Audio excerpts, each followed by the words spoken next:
څومره خلک چې ته نن ګوري او که مخکې خلک تیر شوي دي چې دا ګناهونو کې مبتلا کېږي په حرامو باندې نه غورځي زناګانې او بدکارانې او بېحیانې کوي دا ډمتوبونه چې کم کېږي او دا ګډاګانې او فحاشیانې چې کېږي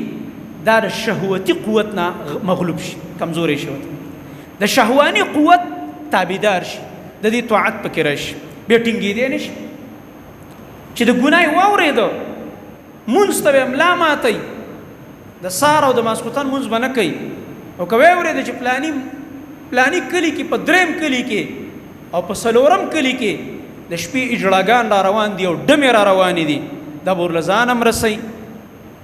دا به چې دی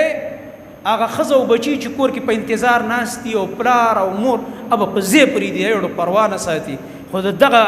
حرامو د مجلس نه دغه په لعنتونه چې پرې راورېږي د دغه مجلس نه به دی خوندونه اخلي دغه رنګه که څوک د جوارۍ نه